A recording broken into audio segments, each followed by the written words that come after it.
السلام علیکم دوستوں، خوش آمدید ہمارے چینل سچی باتوں میں۔ آج ہم بات کرنے والے ہیں اعتکاف سے متعلق کچھ احادیث کے بارے میں جو صحیح بخاری میں درج ہے۔ ویڈیو شروع کرنے سے پہلے میری آپ سے ایک درخواست ہے، اگر آپ نے ابھی تک ہمارے چینل سچی باتوں کو سبسکرائب نہیں کیا ہے تو سبسکرائب کر کے نوٹیفیکیشن بیل آن کر دیجیے تاکہ ہمارے آنے والی اگلی تمام ویڈیو سب سے پہلے آپ تک پہنچے۔ تو چلیے شروع کرتے ہیں آج کا ویڈیو۔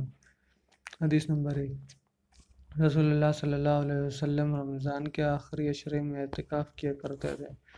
حدیث نمبر 2، نبی کریم صلی اللہ علیہ وسلم اپنی وفات تک برابر رمضان کے آخری عشرے میں اعتکاف کرتے رہے، اور آپ صلی اللہ علیہ وسلم کے بعد آپ صلی اللہ علیہ وسلم کی ازواج مطہرات اعتکاف کرتی رہیں۔ حدیث نمبر 3، نبی کریم صلی اللہ علیہ وسلم رمضان کے دوسرے عشرے میں اعتکاف کیا کرتے تھے۔ ایک سال آپ صلی اللہ علیہ وسلم نے انہی دونوں میں اعتکاف کیا، اور جب 21ویں تاریخ کی رات آئی تو یہ وہ رات ہے جس کے صبح آپ صلی اللہ علیہ وسلم اعتکاف سے باہر آ جاتے تھے، تو آپ صلی اللہ علیہ وسلم نے فرمایا کہ جس نے میرے ساتھ اعتکاف کیا ہو وہ اب آخری عشرے میں بھی اعتکاف کرے۔ مجھے یہ رات خواب میں دکھائی گئی لیکن پھر بھلا دی گئی۔ میں نے یہ بھی دیکھا کہ اس کی صبح میں کیچڑ میں سجدہ کر رہا ہوں، اس لیے تم لوگ اسے آخری عشرے کی طاق راتوں میں تلاش کرو۔ چنانچہ اسی رات بارش ہوئی۔ مسجد کی چھت چونکہ کھجور کی شاخ سے بنی ہوئی تھی اس لیے ٹپکنے لگی، اور خود میں نے اپنی آنکھوں سے دیکھا کہ 21ویں کی صبح کو رسول اللہ صلی اللہ علیہ وسلم کی پیشانی مبارک پر کیچڑ لگی ہوئی تھی۔ حدیث نمبر 4، نبی کریم صلی اللہ علیہ وسلم مسجد میں معتکف ہوتے اور سر مبارک میری طرف جھکا دیتے، پھر میں اس میں کنگھا کر دیتی، حالانکہ میں اس وقت حیض کی حالت میں ہوا کرتی تھی۔ حدیث نمبر 5، نبی کریم صلی اللہ علیہ وسلم مسجد میں اعتکاف کی حالت میں سر مبارک میری طرف حجرے کے اندر کر دیتے اور میں اس میں کنگھا کر دیتی۔ نبی کریم صلی اللہ علیہ وسلم جب معتکف ہوتے تو بلا حاجت گھر میں تشریف نہیں لاتے تھے۔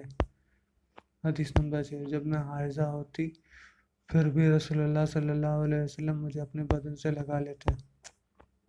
حدیث نمبر 7، اور آپ صلی اللہ علیہ وسلم معتکف ہوتے اور میں حائضہ ہوتی، اس کے باوجود آپ سر مبارک مسجد سے باہر کر دیتے اور میں اسے دھو دیتی تھی۔ حدیث نمبر 8، عمر رضی اللہ عنہ نے نبی کریم صلی اللہ علیہ وسلم سے عرض کیا، میں نے جاہلیت میں یہ نظر مانی تھی کہ مسجد حرام میں ایک رات کا اعتکاف کروں گا۔ آپ صلی اللہ علیہ وسلم نے فرمایا، اپنی نظر پوری کر۔ حدیث نمبر 9، نبی کریم صلی اللہ علیہ وسلم کے رمضان کے آخری عشرے میں اعتکاف کیا کرتے تھے۔ میں آپ صلی اللہ علیہ وسلم کے لیے مسجد میں ایک خیمہ لگا دیتی اور آپ صلی اللہ علیہ وسلم صبح کی نماز پڑھ کر اس میں چلے جاتے۔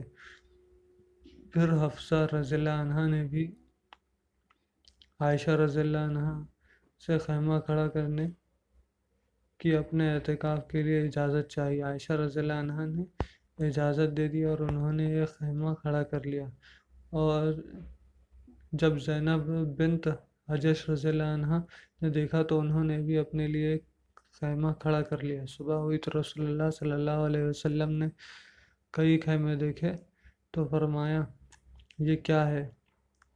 آپ کو ان کی حقیقت کی خبر دی گئی۔ آپ صلی اللہ علیہ وسلم نے فرمایا، تم کیا سمجھتے ہو؟ یہ خیمے ثواب کی نیت سے کھڑے کیے گئے ہیں۔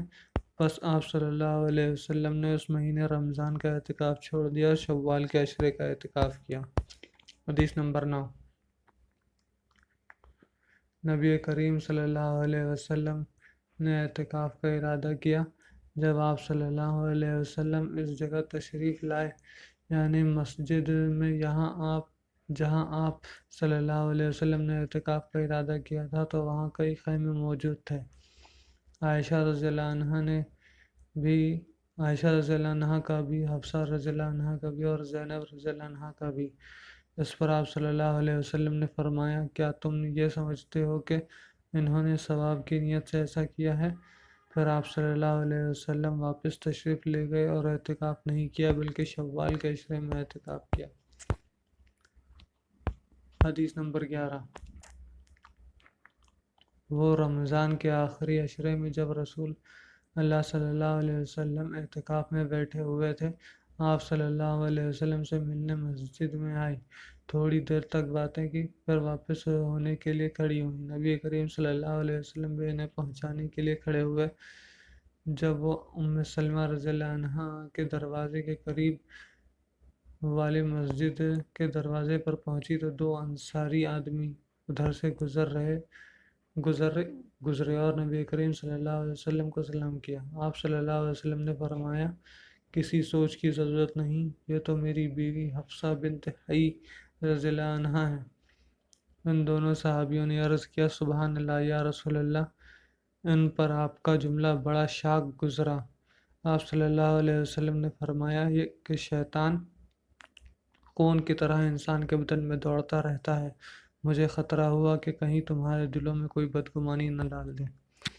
تو یہ تھی وہ چند احادیث جو صحیح بخاری میں درج ہے۔ امید کرتا ہوں آپ کو آج کا ہمارے ویڈیو پسند آیا ہوگا۔ اگر ویڈیو پسند آیا تو لائک، کمنٹ اور شیئر کیجیے، زیادہ سے زیادہ لوگوں تک اس ویڈیو کو پہنچائیے اور ہمارے چینل کو سبسکرائب کرنا بھی نہ بھولیں۔ ملتے ہیں آپ سے انشاءاللہ اگلے ویڈیو میں، تب تک کے لیے السلام علیکم ورحمۃ اللہ وبرکاتہ۔